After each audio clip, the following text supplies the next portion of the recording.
Salut à tous et bienvenue dans Débat Foot Marseille sur Football Club de Marseille, sur Provence Azur TV, VAR Azur TV. Ça y est, c'est la reprise. L'Olympique de Marseille va débuter. La Ligue 1 reprend. Ça sera samedi au Vélodrome à 17h30, très précisément, avec toutes ces magnifiques LED. Nous aussi, on a investi dans des LED d'ailleurs. Elles sont là. Et oui, je ne sais pas si ça se voit. Un petit rétro-éclairage. On a des invités impatients aussi de débattre avec nous tout au long de la saison.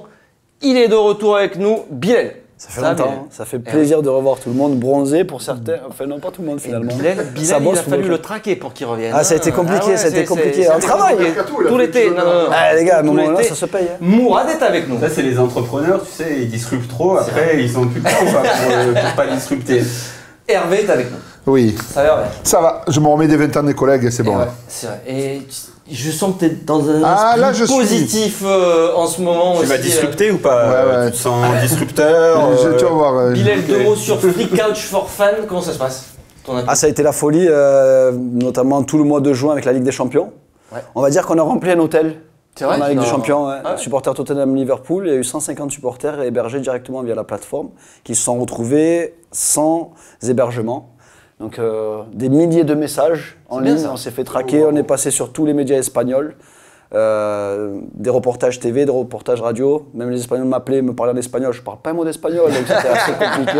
On me dit tu prends l'antenne dans 5 minutes, je parle pas un mot espagnol, bon bref c'était génial et là la Ligue 1 reprend, voilà. L'OM reprend ses droits, donc des voyageurs du monde entier commencent à affluer pour samedi. On va parler de ce match, forcément le programme.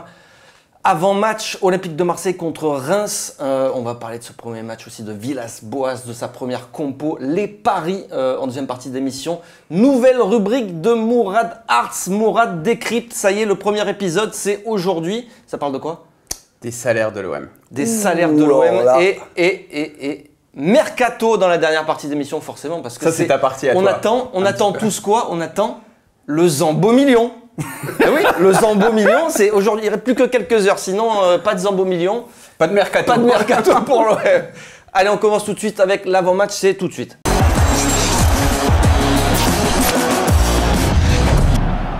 L'Olympique de Marseille reçoit Reims pour la première journée de Ligue 1. Ça y est, vous avez hâte de voir enfin l'Olympique de Marseille débuter sa saison, Bilal? Ça va faire du bien.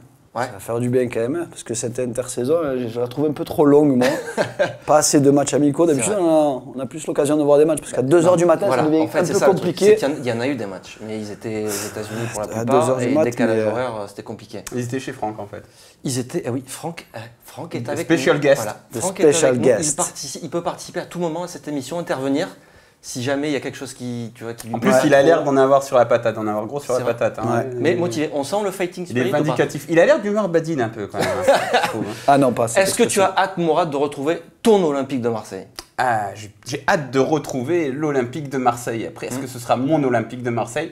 On va avoir les réponses sur le terrain. Mais par contre, j'ai vraiment hâte de retrouver les vrais matchs de football. Parce que les matchs amicaux, je sais vraiment pas comment prendre ce truc. Et c'est chiant. Moi, j'en ai marre qu'on tire des conclusions sur des matchs amicaux. Parce que des fois, c'est n'importe quoi. Je rappelle toujours, on a battu la Juventus. Alessandrini a mis un lob de 40 mètres à Buffon, on a fini 13e. Donc les matchs amicaux, on va pas. Oui, mais même les premiers matchs. Après, on nous dit même les premiers matchs, on est encore en phase de. Oui, alors, quand c'est qu'on peut juger. Mais par contre, on va pas le juger. On va pas le juger immédiatement en disant s'il perd samedi, on va pas dire. Déjà, on va juger la manière. Donc déjà, on va voir s'il impulse quelque chose. Après, c'est clair que même s'il n'a pas des résultats immédiatement, il va falloir, on pourra encore lui laisser un petit moment pour voilà, le jauger, voir ce qu'il apporte à cette équipe. Mais par contre, là, on pourra commencer à juger parce que là, c'est du concret. Ce sont des matchs qui comptent. C'est pas des matchs en bois pour vendre des fan zones devant le Vélodrome et des truck food et des food trucks. Qu'est-ce que tu attends toi de cet Olympique de Marseille? J'attends André Villas-Boas. Alors j'attends de la joie, j'attends de l'envie et j'attends aussi des résultats. Mais je pense qu'il faut recréer une nouvelle dynamique parce que le club était au plus bas avec Garcia. J'espère, d'après les infos un peu qu'il m'arrive de faire en interne, il a mis vraiment de l'humain au milieu. Donc je pense que c'est important dans un club de foot. Et puis voilà, il faut qu'il arrive à créer une équipe qui ait les valeurs que nous, on a dans notre tête.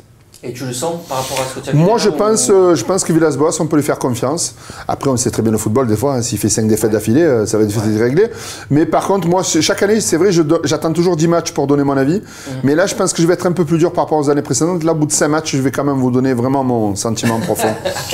Mais en tout cas, si on peut terminer là-dessus, moi, j'ai hâte de voir les premiers matchs de l'OM. Et sincèrement, c'est déjà une victoire parce que la fin de saison dernière, j'ai terminé vraiment en mode Xanax. Donc là, j'ai vraiment envie de voir, j'ai de l'espoir sur Villas-Boas. Donc voilà, maintenant... Voilà André, je mise tout sur toi, donc ne me déçois pas. Hein. Très peu de changements pour l'instant au mercato, donc c'est une équipe relativement proche de la saison dernière qui va débuter, d'autant que Benedetto, il ne sera pas sur la feuille de match, à moins d'une grosse surprise, non? Lui, il a annoncé en conférence de presse qu'il ne sera pas, on verra. Il ne sera pas là, donc quel compo de l'OM? Mandanda dans les buts, c'est bon, ça c'est fait. Sakai côté droit. Sauf blessure de dernière minute. Avec, juste petite précision, on devrait aussi débuter en 4-3-3 avec Villas-Boas, c'est ce qu'il a dit, Moradano, en conférence de presse. Ça sera, en tout cas, ça sera son système. Ça n'interdit rien, mais c'est le système qu'il a le plus avec lequel mis en place. Il compte commencer. Alors, charnière, tu mettrais qui toi en charnière? Parce qu'il y a une recrue quand même. Il y a une recrue avec Alvaro Gomez. Fait jouer vraiment la charnière centrale qui nous a quand même donné satisfaction malgré la saison catastrophique. Mais en plus, le début de saison, je ne sais pas si on se rend compte, mais si tu démarres bien, ta saison, elle est complètement différente. C'est quand même important de bien démarrer. Garcia, il peut te dire le contraire par rapport à ce qu'il a fait l'an dernier. L'an dernier, tu fais un bon début de saison et bon. Alvaro Gomez, vous le... Non, j'arrive pas à le juger. Alors, j'ai regardé les matchs amicaux, j'arrive pas à savoir...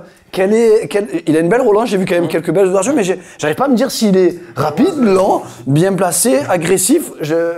Lui, de toute manière, il est là. Si l'un des deux se plante ou ne donne pas satisfaction, on tentera Alvaro Gomez. Mais Alvaro Gonzalez d'ailleurs. Alvaro Gomez, ça, j'ai dit. Il nous a pris. Depuis tout à l'heure, je dis ça, personne n'en a dit. Moi, je pensais que ça allait. Mais en fait, personne n'a réagi. Je vois ton discours. Et c'est vrai que c'est pas ce qu'il vaut, Alvaro Gomez. Franchement. Alvaro Gomez, tout comme Pierre-André, tu vois. Non, mais a priori, il a ce côté green. C'est rare d'un Espagnol agressif, machin. C'est peut-être pas mal, plutôt qu'avec une défense très jeune. Écoute, je pense que ce club, on l'a toujours aimé un peu les nerveux, ou les nervis, comme on dit en provençal. Il nous en faut. Et si lui, c'est le gars qui va électriser des fois, qui va nous faire un peu mettre... parce que l'encéphalogramme était très plat l'année dernière, comme tu disais à l'OM.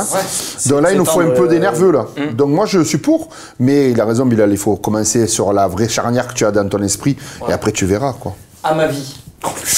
Mais là, je sais que ça va être la fin pour le mercato. Non, mais à ma vie, moi j'ai quand même entendu. Il y a aussi, on peut se demander, est-ce trop dangereux de lancer. C'est à ma vie, quoi qu'il arrive, là, pour ce match. Parce que normalement, Jordan Amavi, je ne veux jamais le voir dans la composition de l'Olympique de Marseille, il faut être clair. Mais là, tu te dis, est-ce que je veux mettre. Si, tu as un choix. Ah oui, tu veux faire Sakai à gauche et Sarr à droite. Ce qu'il n'a pas fait pour le moment pendant les amicaux, donc on peut se dire que c'est pas trop une chose qu'il a envie de tenter.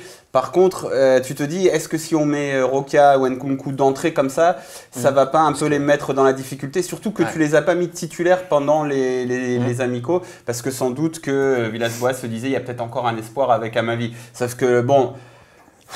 Mais est-ce qu'Amavi, là, il fait encore une pizza au fromage premier match, est-ce qu'il ne va pas se retrouver comme Sertic à se faire ruer directement d'entrée? Il se fait déjà. Mais après, en fait, le problème, c'est que tu n'as personne pour le remplacer, à part de mettre un jeune et de prendre ce risque de... D'accord que le Roca, là, arrêtons, là. Pourquoi? Non, mais il n'a pas du tout le niveau. Pas du tout, ni physiquement. C'est un gringalet, il va se faire lever en Ligue 1. En plus, là, le match, je crois que c'est Oudin qui démarre, qui est sur le côté droit, qui a fait quand même une très grosse saison l'année dernière. Et sur les matchs amicaux, autant l'autre jeune qui a un gabarit quand même intéressant, Nkunku, mais Roca, la théorie par la médiocrité, pour moi, j'ai toujours du mal. S'il y a un qui est mauvais, l'autre il ne pourra pas faire pire, ça n'existe pas, ça. Au contraire, dans le foot, tu peux toujours faire pire qu'un joueur.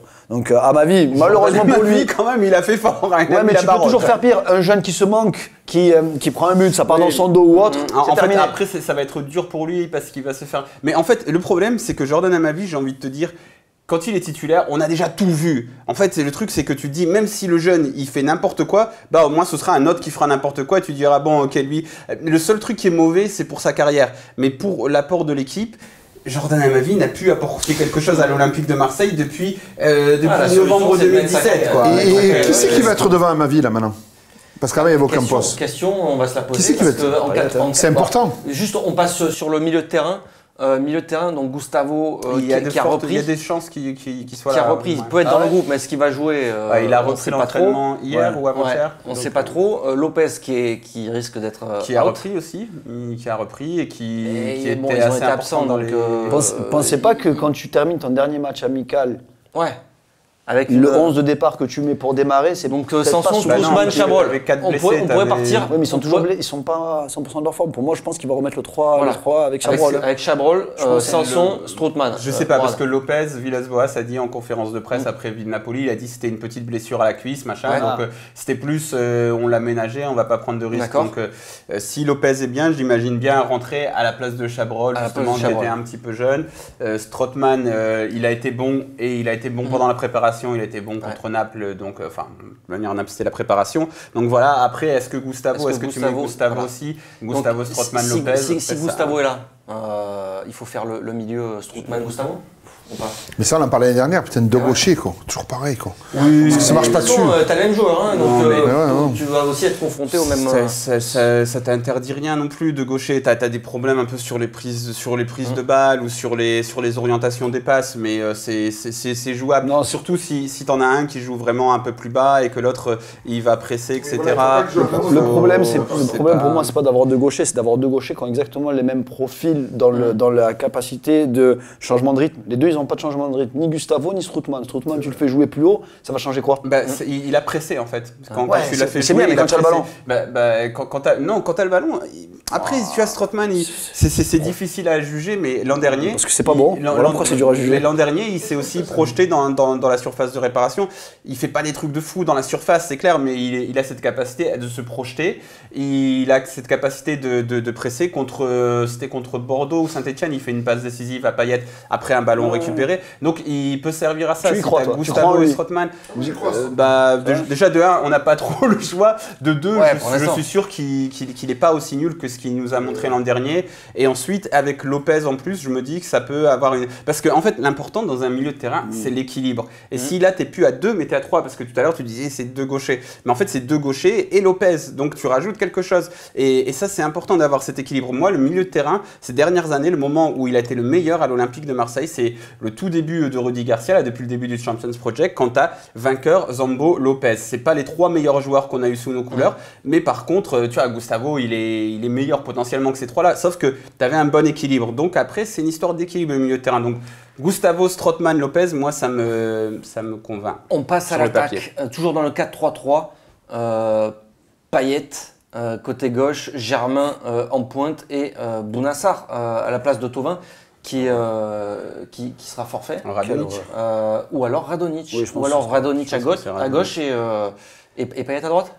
Non, c'est Payet à gauche, Radonic à droite aussi. Enfin bon, même si c'est plutôt l'autre côté. Bon, ouais. Moi je mettrais plutôt... Horrible cette compo, c'est l'horreur. Non mais voilà, après c'est la question qu'on va se poser. Il a montré des choses aussi intéressantes pendant la préparation. Et puis après, il faut que tu fasses avec ce que tu as. Et après, le problème... Alors, en fait, si tu mets...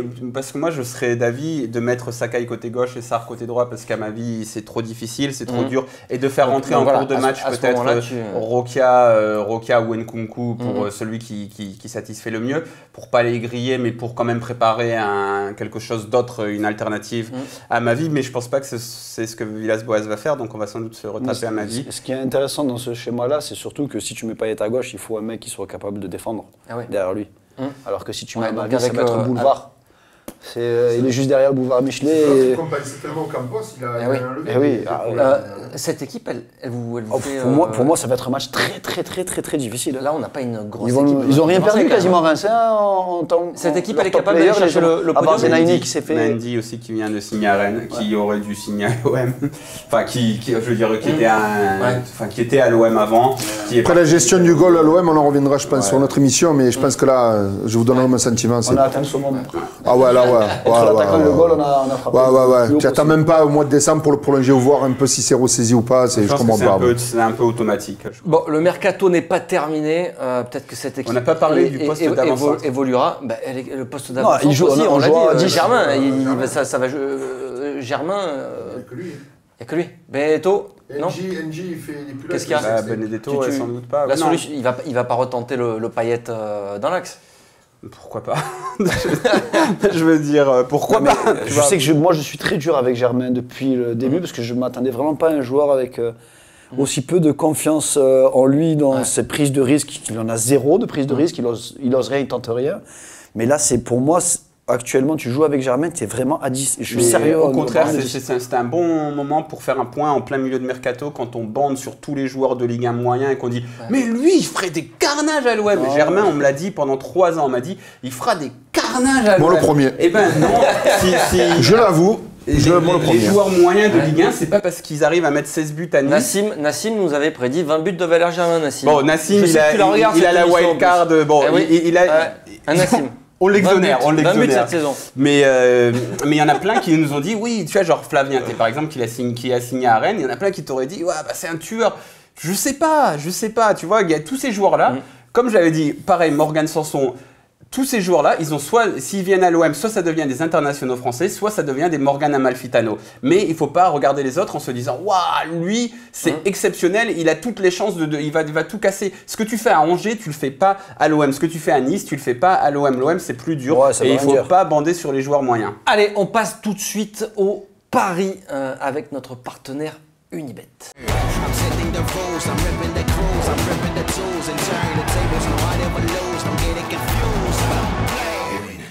Allez, on attaque cette nouvelle saison. Donc, nouvelle saison, on repart avec Unibet pour une saison aussi. Cette rubrique des paris, on commence avec le pari Sécure et une victoire de l'Olympique de Marseille. Eh ouais, on a envie d'être positif. Donc, on se dit la cote est pas si mal que ça. 1,65 domicile contre Reims. C'est le pari Sécure. Imaginez autre chose que ça. L'OM a besoin de gagner. Premier match de Villas-Boas, il a montré des choses intéressantes. On a envie d'y croire. Rennes, c'est pas Reims.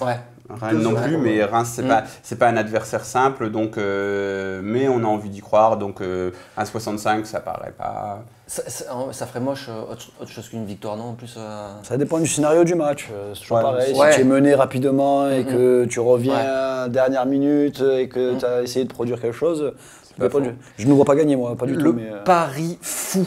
Le pari fou, c'est comme ça qu'on l'appelle, Mourad? C'est comme ça. Ouais, c'est comme ça. Je voulais changer, mais Mourad, il n'a pas voulu. Germain qui marque? Hein? Germain qui marque? C'est même pas s'il va jouer. Il devrait jouer. Non, c'est une victoire 3-1 de l'Olympique de Marseille.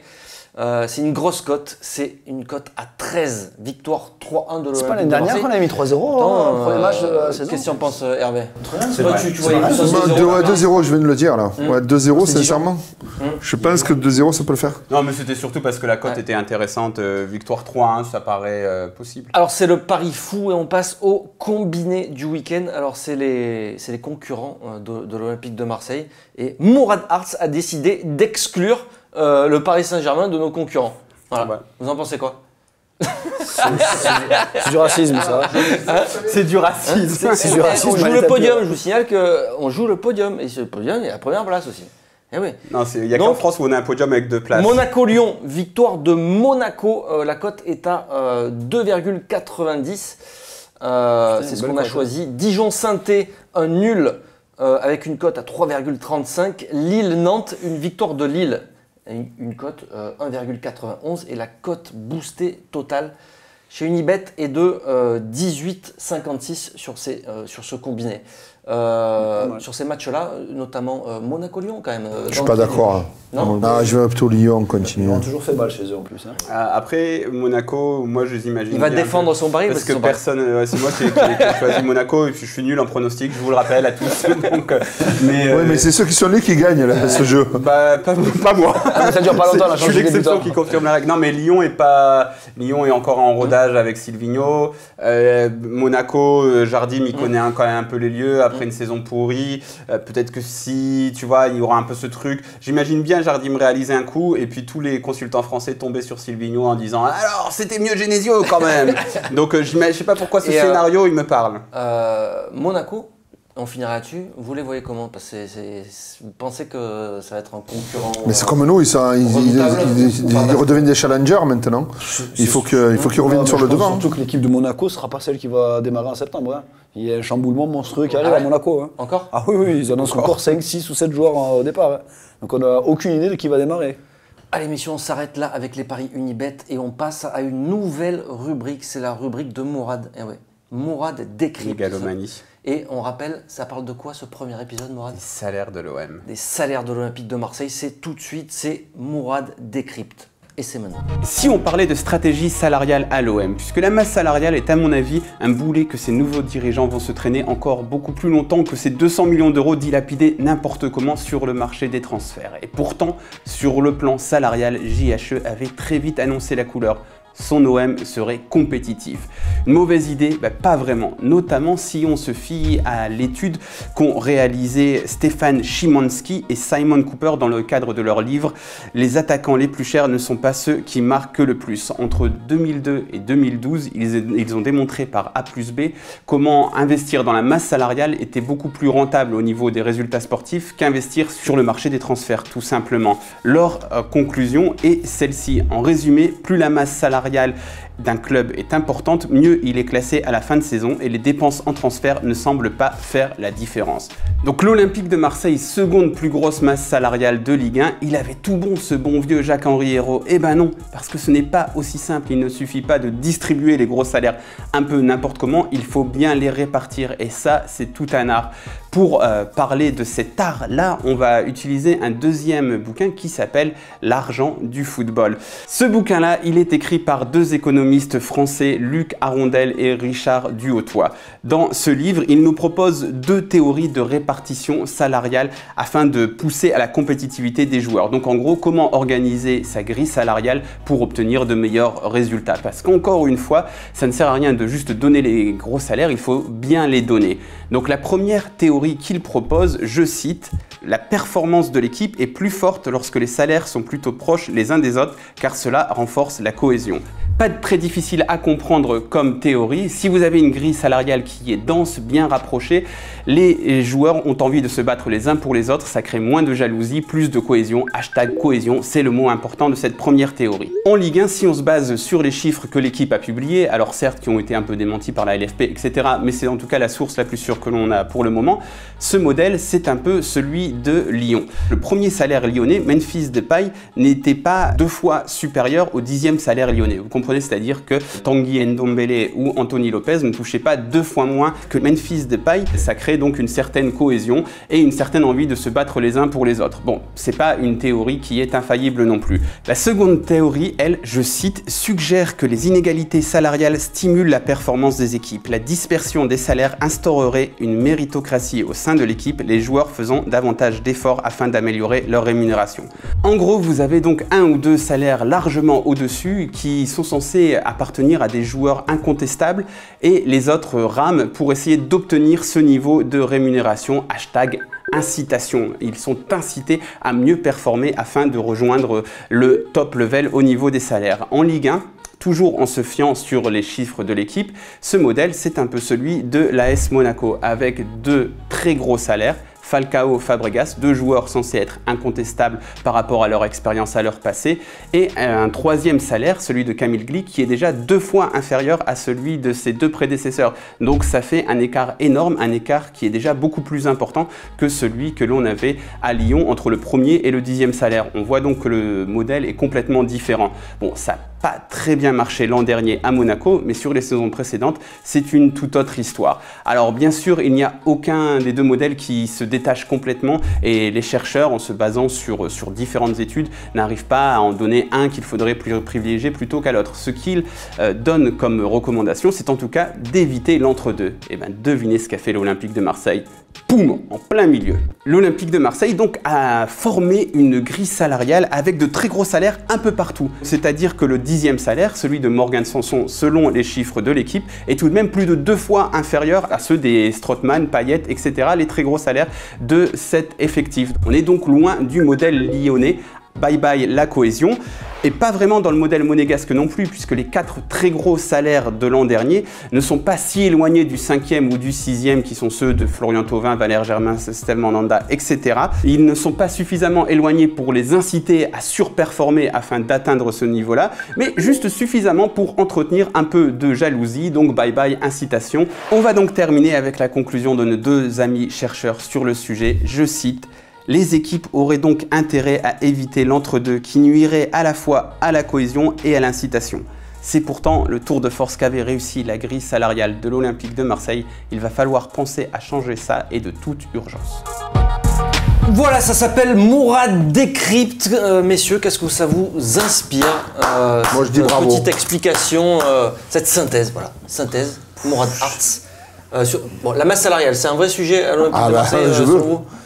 C'est un vrai sujet. Moi, je vais même plus loin en te disant que le modèle économique des clubs français qui repose, comme l'OM, essentiellement sur une qualification en Coupe d'Europe, tu sais, ça me fait un peu penser quand il y a une société que tu la crées, tu n'as qu'un seul client et qui représente 90% de ton business. Le jour où ce client, tu le perds, tu dois licencier 80% de tes salariés et à la fin, tu te retrouves à y voter. Mais c'est un peu le système de l'OM. Et encore plus. En fait, on a deux.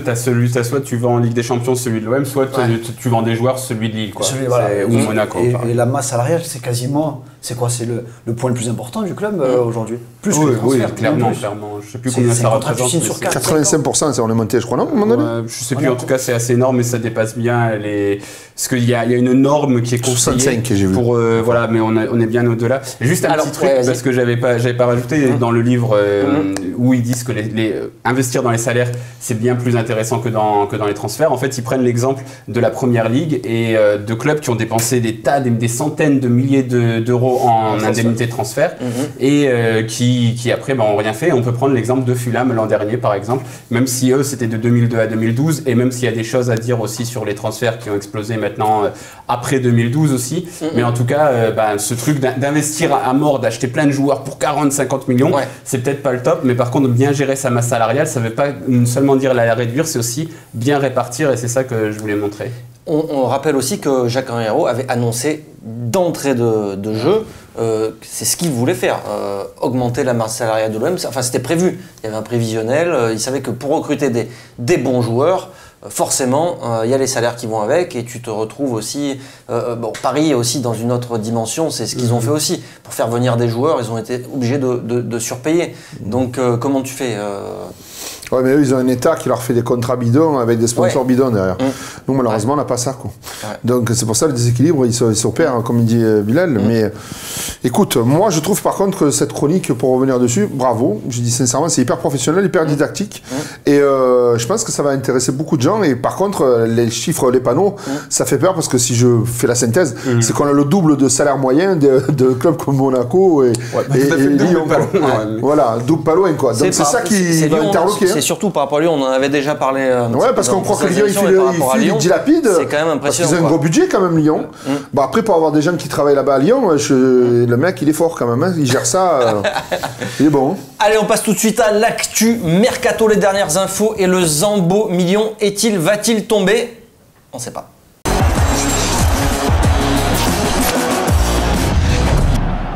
Alors, on vient juste de faire un petit tour rapide sur Twitter. Pourquoi? Parce que cette émission est enregistrée à 13h, pas de Zambo million. Voilà, à 13h, pas de Zambo million. C'est pas tombé. Mais peut-être qu'au moment de la diffusion de cette émission, 17h30, peut-être qu'il sera tombé. Voilà. En tout cas, c'est ce qu'on attend tous. Le Zambo million, comme l'année dernière, avec le... En fait, ça s'appellerait peut-être le Samson. D'ailleurs, est-ce que c'est pas le moment... le McKay Time, moi, mais après, chacun l'appelle comme il veut. Mais... Après, c'est aussi un bon moment pour rappeler que Ben était tout enjoué de vendre Zambo l'an dernier pour 30 millions. Au final, moi, bon, alors ah oui, tu t'es dit, on a réussi 30 millions. Oui, mais Zambo, il nous a manqué quand même la saison dernière. Et c'était un bon joueur aussi, Zambo, qui a été beaucoup trop décrié. Est-ce que il faut s'attendre chaque année à un Zambo million? Chaque année, on va réussir à refourguer au Bah oui, clubs parce que anglais. tu sais pas vendre. Ouais, sauf qu'il Donc y a... tu attends la rapide de la crèche en Angleterre. En fait, t'attends que ça tombe comme Oui, ça. non, mais c'est ça. Le Zambo million va Puisque tomber. tes ventes, Mais si sauf tu es que sérieux, tu dois les travailler depuis décembre, tes ventes. Mais sauf que les joueurs, ils veulent plus y aller en fait. C'est ça Ouais, le problème. mais Sanson qui on pousse vers la sortie. Pourquoi ils veulent plus y aller? Ils prennent plus de salaire quand même là-bas. Selon la Provence, aujourd'hui, Sanson n'est pas très chaud pour quitter l'Olympique de Marseille, comme ça elle allait vite n'importe où, dans n'importe quel club anglais. Il veut se donner le temps. Que Zambo. Zambo, tu nous manques. Ouais, voilà. Et Everton, c'est tout sauf un club moyen anglais quand même. Si ouais, mais on parle plutôt de Crystal Palace. Oui, après Everton, c'est quand même 6ème. Voilà, mais c'est un cran dessus. Oui, c'est un cran dessus. Par rapport à ce qu'il peut faire et ce qu'il fait à l'OM. Non, le problème, c'est qu'on a un gros souci de timing. Ça a toujours été le cas de l'OM. Vendre le joueur au top, il faut le vendre, il ne faut pas le garder. Et tu attends qu'il baisse un peu pour te dire, ah punaise, maintenant peut-être qu'on va le vendre, il a fait une bonne saison.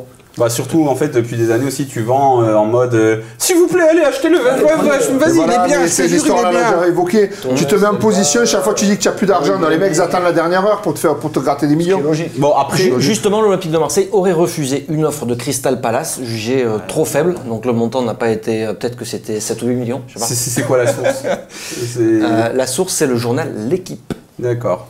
Bon après parce qu'il faut voir aussi si tu as des offres parce que Sanson, est-ce que vous le voyez dans les contacts du milieu de terrain, mais est-ce que vous le voyez dans un peut-être pas Wolverhampton mais Crystal Palace, je sais pas, une autre dans une boucherie de match, un Crystal Palace Huddersfield au milieu de terrain avec son physique d'Apollon faire la loi? Pas trop quand même. Hein. Alors le problème c'est que si le Zambo million ne tombe pas, le mercato de l'Olympique de Marseille risque d'être je suis désolé. Vraiment compliqué. Tu vas même chez cet LM, mais il faut que tu trouves des sous pour la rive gauche là. Non, mais d'accord, il n'y a pas de Zambo million, mais il faut le faire. Valence, il parle du départ de Rodrigo. Si Rodrigo part, Thauvin arrive à Valence. Voilà. Lui, il est en train de me spoiler le fil conducteur de cette émission. Voilà. Pardon. Non, mais ça prouve que tu es vraiment. Je suis l'actu. Voilà, tu suis l'actu. Là, ça change tout. Hein. Voilà. Alors, c'est la deuxième option. Si le Zambo million ne tombe pas, il faut à tout prix que Rodrigo signe à Tottenham. C'est ça, à Tottenham? Je pense que oui, c'est ça. Bon, signe en Angleterre, comme ça, si jamais il signe en Angleterre avant 18h, peut-être que Valence recrute Thauvin. Bon, je m'en vais. Par contre, est-ce que Thauvin pour les prochaines échéances de l'équipe de France, c'est l'année d'aller dans un club Mais là, tu nouveau. sens quand même qu'on est en pleine maîtrise dans ce mercato. Ce serait terrible de perdre Thauvin maintenant. Tu attends des coups à 3 bandes, voire 4, 5. Mais alors, tu te rappelles qu'on avait pas un euro, on a fait des Gomis, on a fait des Pagis, on a fait des Maoulida, on a fait des Nyang. Mais on n'est plus capable de faire un truc comme ça. Ouais, mais le problème, c'est qu'aujourd'hui, Nyang Hervé, coûterait 40 millions un grand rêveur, tu vois. Un petit peu un doux rêveur. Il y avait 4 et 2 chips à l'époque. Même Ludovic Ayor qui a un beau potentiel qu'à Strasbourg, maintenant ils vont te le vendre 25 millions d'euros. Donc, non, mais après il y a des possibilités d'aller chercher des joueurs pas chers. Bon, imaginons qu'Alvaro Gomez, notre ami, n'est-ce pas hein j'ai bien prononcé, j'ai bien dit Dario Benedetto, ça va. Donc imaginons qu'il soit bon, et c'est combien l'option d'achat? C'est 4-5 millions. Bon, après, il faudrait qu'il soit très bon pour qu'on se dise c'est une très bonne affaire. Voilà. Bon, l'autre solution, c'est maintenant de se faire prêter des joueurs, 2-3 joueurs. Voilà, ça va être la solution. Si jamais il n'y a pas de Zambo million et pas de vente de Thauvin. Mais à la rigueur, le Zambo million, c'est plus intéressant. Parce que, parce que la vente de Thauvin, pour trouver un joueur derrière qui va le remplacer, déjà que t'es pas énormément armé offensivement, limite, tu vois, j'en ai des joueurs, comme ça, moi, qui me demandent des croates, je vous en trouve des kilos. Non, mais d'accord, mais pour remplacer Thauvin, je les ai les joueurs. Mais pour remplacer Thauvin. Sans me déconner, je te jure. De quoi là? De tomates, de carottes? Non, mais ce que je veux dire, c'est que vous le savez, j'ai un ami dans le football quand même en Croatie, il y a 4-5 mecs qu'on pouvait signer pour pas cher, faire la culbute, et des mecs, c'est des gagneurs, c'est des mecs qui ont faim. Là, on prend des fonctionnaires, on les paye une tonne. Enfin, j'ai rien contre les fonctionnaires, on perd l'été. Mais ce que je veux dire, c'est que... vous avez compris. À un moment donné, l'OM, il faut que ce soit un amplificateur. Le mec dit, écoute, tu peux faire quelque chose de fort dans ta carrière. Viens, défonce-toi. Je sais pas, il faut tenir un discours. C'est trop linéaire, tout ça. C'est comme le tennis, tu vois, ils l'ont tué, le tennis. Et maintenant, il n'y a que des mecs linéaires. Il y a un Australien qui n'est pas trop linéaire. Oui, mais mais tant mieux. Il faut là, il me faut du feu, là, maintenant. Bon, Thauvin, en fait, aujourd'hui, on se dit qu'il... on se tire la balle dans le pied pour moi si on qu'il parte. Parce que derrière. Non, mais même lui, est-ce qu'il va pas se poser la question? Il a si c'est juste pour faire rentrer des sous, il va en Valence. Tu penses, Liga, Ligue des Champions. Oui, si Flamme, ils étaient. La concurrence, ça va. Je suis pas sûr que ce soit monstrueux à son poste. Si Rodrigo part, je pense que ce serait un bon plan pour lui d'aller en Espagne. Il a le jeu en plus qui peut aller avec le jeu espagnol. Pour avoir parlé avec lui, il était attiré par le championnat italien, mais il n'avait aucune offre en fait de compte qui est venu d'Italie. Il n'y a rien eu. Allez messieurs, voilà, il reste plus qu'une demi-heure. Si pour les gens qui regardent cette émission à 17h30, c'est la hors de 23h, c'est déjà passé. Mais à 17h30 en plus, sans doute que là on aura passé la deadline quoi. Et non, pour la visite musicale. Quelle connerie vont nous inventer les Anglais là, c'est le suspense un petit peu sur qui ils vont mettre 100 millions. Mais vous inquiétez pas. Pourquoi ils finissent pas à minuit? C'est parce qu'il y a le pub après. C'est le premier match, je crois. Ils veulent terminer avant le premier match ou voilà, c'est ça le truc. Mais ne vous inquiétez pas, le mercato n'est pas encore terminé, donc on en reparlera. Là, il va y avoir des bonnes idées. Généralement, en fin de mercato, il y a toujours des bonnes petites idées qui surgissent comme ça. Mais tu sais, en fait, parce qu'on parle de plein de trucs et tout, mais c'est vrai que tu disais, bon, Sakai et tout. Tu veux relancer le débat? En fait, juste un dernier truc, parce qu'on a vraiment besoin de quelqu'un à gauche. Moi, j'ai même pas besoin d'un nom, j'ai besoin d'un Sakai à gauche. Donc, Sakai, il payait pas de mine. Toi, tu te dis, on le met à gauche. Mais s'il n'est pas si on le met à gauche, j'ai besoin d'un standing. Voilà. Et il y a pas longtemps, je parlais avec Nico, qu'on salue, de Javier Monquillo, qui était pas, c'était pas Jordi Alba, quoi, mais c'était un mec qui était toujours sérieux. Pour avoir parlé même avec Sparagna quand il était là, ils nous ont dit lui, il était toujours bien sérieux, bien truc. Il était jamais très bon, mais il était donc d'aller nous chercher au moins des mecs comme ça, voilà. Et après Laurent Bonnard, voilà, il faut faire gaffe, qu'il soit jeune, qu'il soit vieux, mais de prendre un joueur, voilà, qui coûte pas très cher. On ne demande pas non plus que des cracks, mais on a besoin au moins, s'il vous plaît, il y a vraiment besoin d'un arrière gauche. Joueur de foot, moi, mon cœur il va pas supporter. Juste un joueur de foot. Après, qu'est-ce que je vais devoir prendre? Je vais encore prendre des saletés pour calmer mes nerfs. Ça me fait la peine pour ce petit Amavi en plus. Surtout qu'en Ligue 2, il y a quand même pas mal de joueurs qui ont largement le niveau Ligue 1. Ils sont vendus maintenant plus cher que les joueurs de Ligue 1. Oui, mais même parce que si on n'a pas d'argent, allons chercher, soyons intelligents, plaçons-nous sur un profil qui au moins est capable, tu vois, je sais pas. Un japonais, ils sont bien les japonais. Sakai. Moi je veux du croate, toi tu veux des japonais. On veut un joueur de foot qui frappe au but, ça marque, le public est content, tout le monde est content, c'est ça le football. Mourad, on finira là-dessus. Voilà, c'est une inside joke que personne ne comprendra. Merci Mourad, merci Bilal, Free Couch for Fan. À très bientôt sur Football Club de Marseille. Prochain débat Foot Marseille, ça sera lundi à 17h30. Ciao, ciao.